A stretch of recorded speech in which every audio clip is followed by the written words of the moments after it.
Parece Parece fácil. fácil. Y mira, dije lo mismo, parece fácil. Son estos son los mejores años de nuestra vida. A mi padre le encantaba la música. Tocaba la guitarra, cantaba y escribía letras para fandangos, que era lo que a él le gustaba, el flamenco. La primera canción que aprendí a tocar en mi vida me la enseñó él, que fue Perfidia.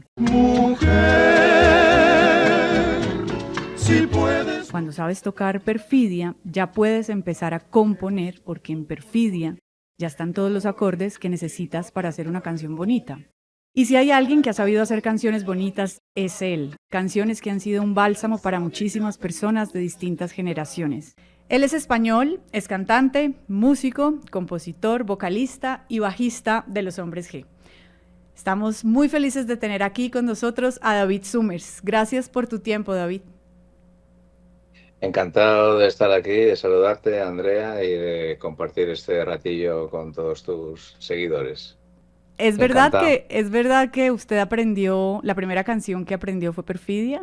Pues sí, es verdad, es verdad. Es una canción muy sencilla, muy bonita. Los boleros, la verdad es que los boleros esconden en lo que aparentemente parecen canciones muy, muy sencillas, esconden unas letras absolutamente maravillosas de las que yo he aprendido muchísimo. Bueno, hablar de usted también es hablar de Manolo, de Manuel, de su papá, muy conocido en España, un hombre que, según sus colegas, tenía la humanidad más generosamente noble, una habilidad impresionante para retratar el día a día de la realidad española, pero también le hemos oído decir a usted que fue un hombre no solamente muy cariñoso, sino un hombre que le dio muchísimos consejos y que desde muy niño le motivó a ser un creador. ¿Usted hoy cómo lo recuerda, David, ya que han pasado tantos años? Bueno, mi padre era absolutamente el gran referente que yo he tenido en mi vida, el mayor influencer que he tenido en mi vida. Yo de niño quería ser como él, quería ser como mi padre, quería ser un creador. Cuando murió, que murió ya hace muchísimos años, la verdad es que me sentí completamente huérfano porque murió no solo mi padre, sino murió la persona, la única persona por la que yo me dejaba aconsejar, ¿no? Y fue pues un gran vacío en mi vida que todavía persiste y mi padre es una persona a la que recuerdo prácticamente cada día de mi vida, ¿no? ¿Qué momento se desvía el camino, en el buen sentido de la palabra, y no es el cine, sino la música? O sea, ¿en qué momento aparecen Los Hombres G? Bueno, los hombres G aparecen, éramos muy jovencitos, no éramos, tendría yo unos 17 años, 17, 18 años, pero yo ya había estado tocando en grupos desde que tenía 15. Con hombres G, digamos que encontré la manera de encauzarla y de darle forma a las canciones y empezar a pensar que tenía un sentido lo que estaba haciendo, ¿no? Contaban que era marzo de 1984, una noche en Madrid, un escenario pequeño y unos jóvenes, muy jovencitos, como usted lo dice, en el escenario, sin disco, sin nada, con muchas canciones. Una de las más famosas, Devuélveme a mi chica, también aparecía Venecia, también estaba Marta tiene un marcapasos. ¿Usted ya tenía esas canciones desde que, incluso desde antes de entrar en el mundo de la música, cierto? O sea, ¿en qué momento aparecen estas canciones en su vida, David? Cuando conocimos a Rafa, porque Javi, Dani y yo éramos amigos desde la infancia, ¿no? Prácticamente, ¿no? Y desde que teníamos 13 años, así. Y cuando conocimos a Rafa, que Rafa era, digamos, un poco más músico que nosotros, tocaba muy bien, comparado con nosotros, que tocábamos fatal, ¿no? Pues él tocaba muy bien, ¿no? Y ahí eso fue como un aliciente, ¿no? Fue como un aliciente para decir, bueno, vamos a empezar a trabajar y ahora que tenemos un buen músico con nosotros, ¿no? Vamos a intentar darle forma a las canciones, ¿no? Y entonces empecé a escribir muchas canciones, porque en ese trabajo es muy importante, más que hacer buenas canciones, malas canciones, es hacer muchas canciones, porque cuando tú haces muchas canciones y estás constantemente creando y escribiendo y tal, pues alguno te sale buena, de vez en cuando te salen algunas buenas, ¿no? Entonces empecé a hacer muchas canciones y a trabajar a un ritmo frenético como el que mantengo todavía, ¿no? Yo cuando me pongo a escribir, escribo muchísimo. Y entonces ahí en esa primera tanda, digamos, de locura Ujú. mía como compositor Nobel, pues surgieron todas esas canciones locas y disparatadas como Venecia y Sufra Mamón y Maladiro Marcapasos, que ni yo sé lo que significa, o sea, no sé. Pero esto de Sufre Mamón era verdad. ¿Pasó? Como su exnovia, un novio nuevo en el mismo escenario, todos Sí, juntos. ¿Cómo se lo tomó ella en ese momento? fatal, fatal, claro. Bueno, pero Pero hoy, ten en hoy lo debe cuenta. recordar con mucho cariño, la protagonista de Devuélveme a mi chica.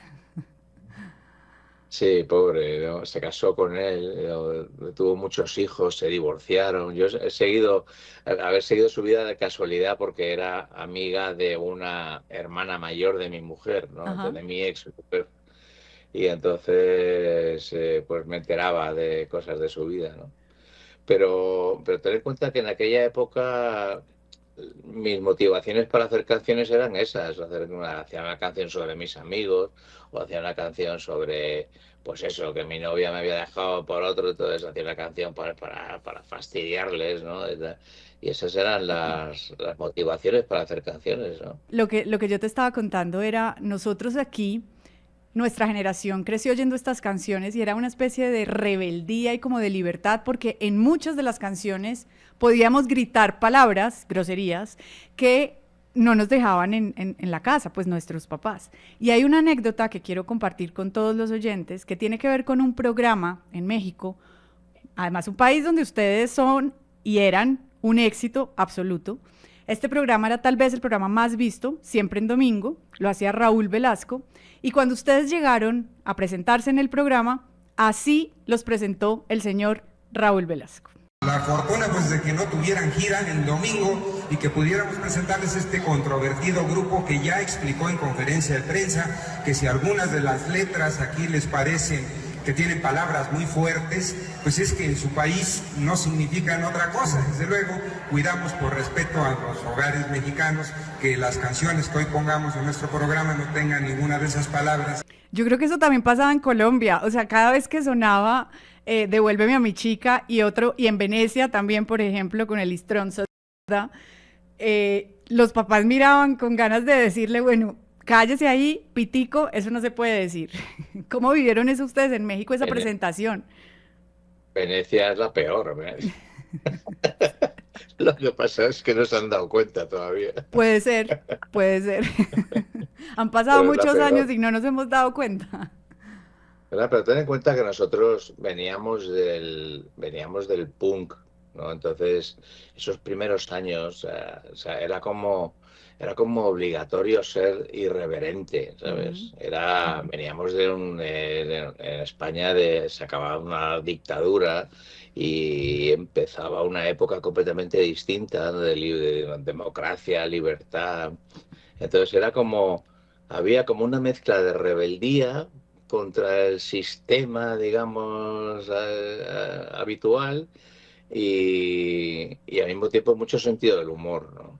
Entonces Ujú. esa mezcla de sentido del humor, esas groserías, pero que decíamos los hombres G, pero como estaban bañadas de sentido del humor, pues Sí. entonces no eran tan ofensivas, ¿no? No, no, Yo no, creo, ¿no? para nada. Lo que pasa es que pues uno de 7 u 8 años cantándola con toda la fuerza en la casa, no faltaba la abuela, abuela, abuelo que mirara mal que uno siguiera a los hombres G.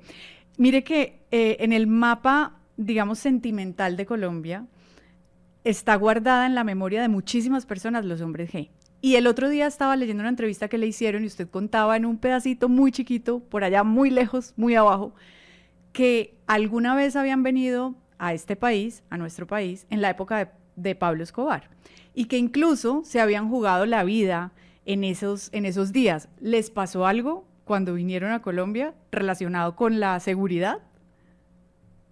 No, no, no nos pasó nunca nada, pero porque yo creo que teníamos no solo en Colombia, en muchos países, ¿no? Luego tuvimos también, hemos hecho gira en México en una época de muchísima violencia con los narcos en México. Y bueno, esto es algo que desgraciadamente pasa, ¿no? Ujú. Pero nosotros teníamos, no sé, parece que la Virgen María viajaba con Mm. nosotros, nunca, siempre nos protegió, ¿no? Nunca nos pasó nada. Pero fuimos a Colombia en años muy violentos, Sí, desgraciadamente, ¿no?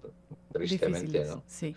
Usted, ajá. Y, y era nuestra época de mayor esplendor, los años 80, ¿no?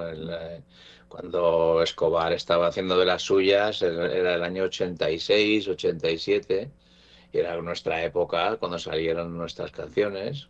Entonces nuestra música era como un reguero de pólvora por toda la Latinoamérica. Entonces íbamos a tocar a Venezuela, Colombia, Sí. México, a todo con el éxito que nos íbamos acarreando, ¿no? ¿Crees en la Virgen María, en Dios? ¿Eres creyente? Yo soy creyente, pero no soy creyente, pero soy respetuoso. Mm. Soy respetuoso con la gente que lo es. ¿Y a ti te da miedo la Así. muerte? A mí me da miedo la enfermedad, o sea, la muerte también, porque no quiero morirme, pero yo me divierto muchísimo. Mm. Mi vida es maravillosa. Mira. Me dedico al mejor trabajo del mundo, que es hacer felices a las personas, ¿te das cuenta? O sea, Ujú. cantar canciones y que la gente las cante contigo y que sean felices, es lo más bonito del mundo, ¿no? Sí. Entonces no tengo ninguna ganas de morirme, espero tardar y estar trabajando durante muchos años mientras me encuentre físicamente bien. Pero todavía estás muy Como, joven, falta mucho todavía. Y nosotros esperamos bueno, lo mismo. joven eres tú, yo voy a cumplir 62 El, años. David, estamos hablando de los 80 y de una época que era muy, muy intensa en cuanto a la noche. O sea, yo me imagino, ustedes venían a Colombia y a cualquier país. Fiesta, drogas, alcohol, una cosa muy intensa, ¿no? Ustedes siempre lo sortearon muy bien, comparándose, digamos, con otros grupos de la época o con otros cantantes, los hombres que siempre estuvieron muy bien puestos. ¿Cómo lograron Sí. salir bien de esas noches y de esos días?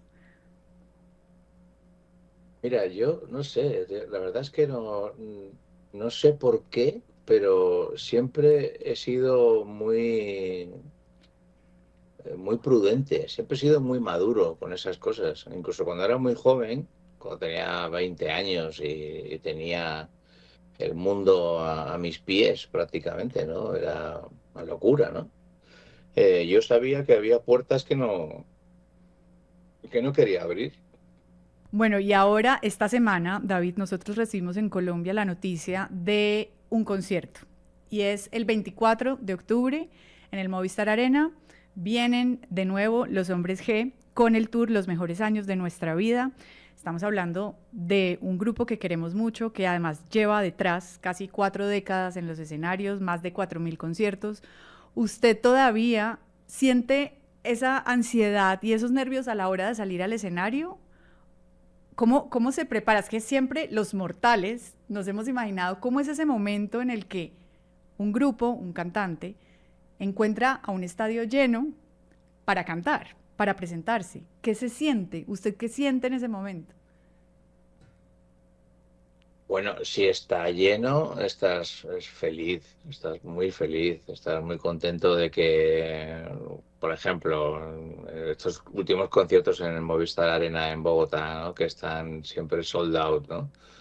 Pues cuando te dicen que está sold out el concierto, joder, estás feliz porque sabes que todo va a ir bien, sabes que nada puede pasar, Ujú. sabes que todo va a ser fantástico, ¿no?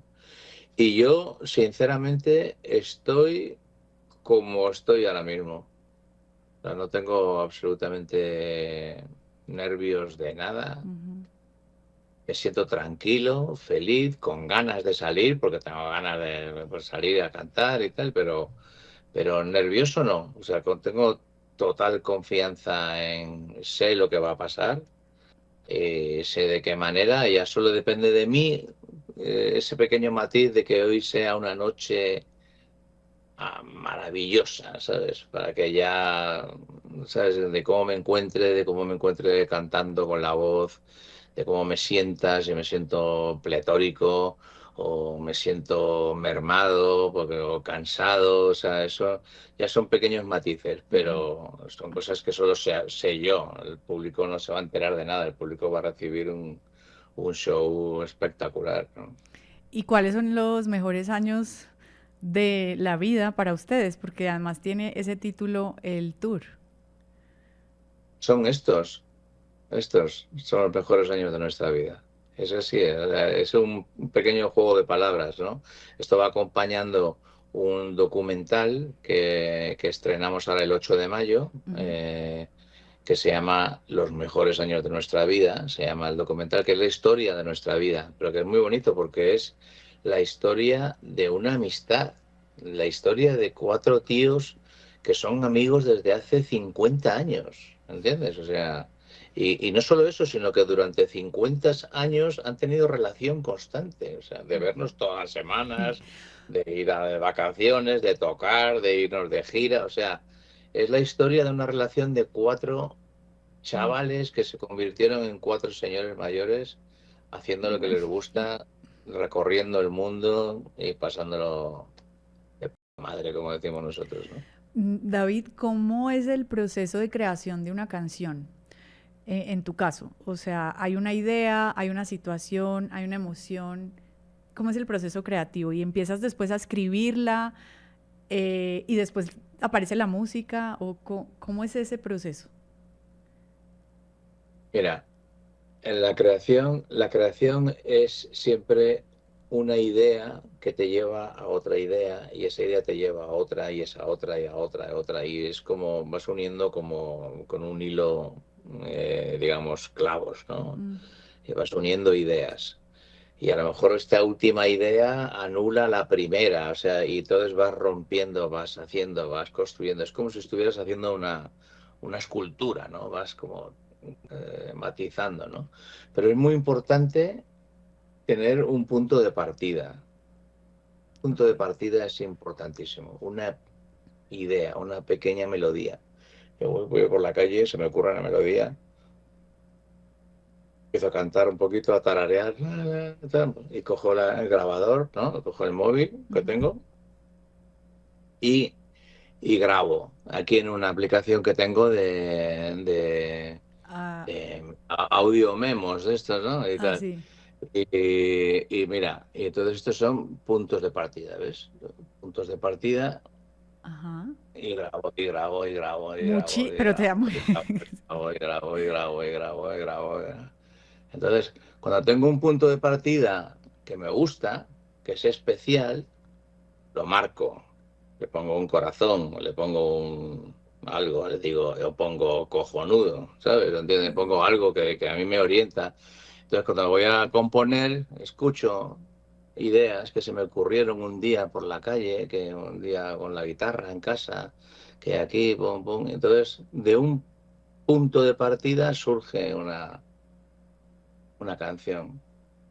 Así, tienes una estrofa bonita, de repente tienes añades un puente, un estribillo, se te ocurre una idea preciosa para una letra bonita, empiezas a ordenar palabras bonitas y a contar historias especiales.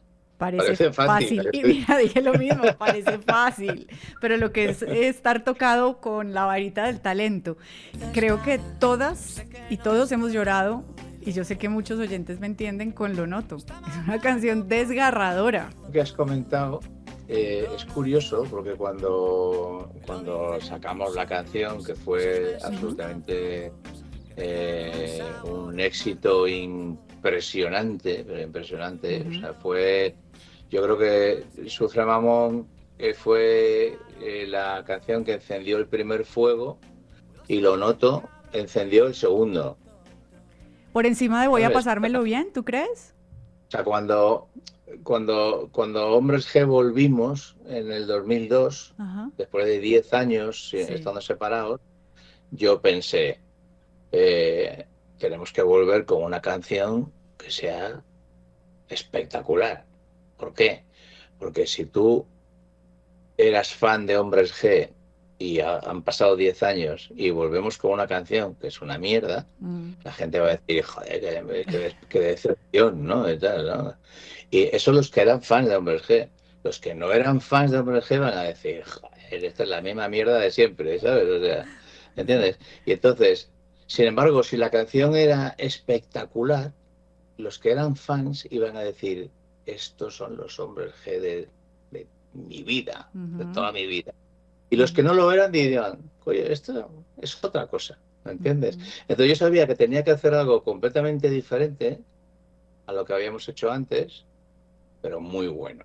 Y estas canciones van a sonar en el concierto, David, además de otras, porque entiendo que viene un disco con canciones inéditas. ¿Estas canciones se van a presentar el 24 de octubre? Algunas, pero no todas, porque el disco realmente nuevo sale a final de año. ¿Okay? Okay. A final de año, entonces el año que viene, el año 27, será el año de la gira del disco nuevo y ya pues será otro repertorio con las canciones nuevas también y con otro concepto. Pero bueno, vamos a tocar por lo menos la que presentamos ahora, que se llama Los mejores años de nuestra vida, que es una canción preciosa, y abriremos el concierto con ella. Es nueva, pero es maravillosa, ¿no? Bueno, pues allá estaremos el 24 de octubre en el Movistar Arena. Vuelven los Hombres G, un grupo que está en la memoria musical y en el corazón de muchos de nosotros, no solo mujeres, también hombres. Usted, David, ha sido el director de la película musical de muchos de nosotros. Usted quería ser director de cine y para nosotros lo es, de alguna forma, con las canciones y con las historias. Entonces, te agradezco de corazón tu tiempo, tantas horas de música, tantas horas de felicidad y haber estado aquí con nosotros en la FM. Ha sido un verdadero placer, Andrea. Espero que poderte conocer en persona en Bogotá. ¿Estás en Bogotá tú? Sí, ¿No? estoy en Bogotá, sí, claro. No, allá estaré en primera fila. Soy muy fan de los Hombres G. Pues te mando un beso muy grande y para todos tus espectadores también, por supuesto. Nos vemos ahí en Bogotá. Un abrazo, David, gracias. Chao. Chao.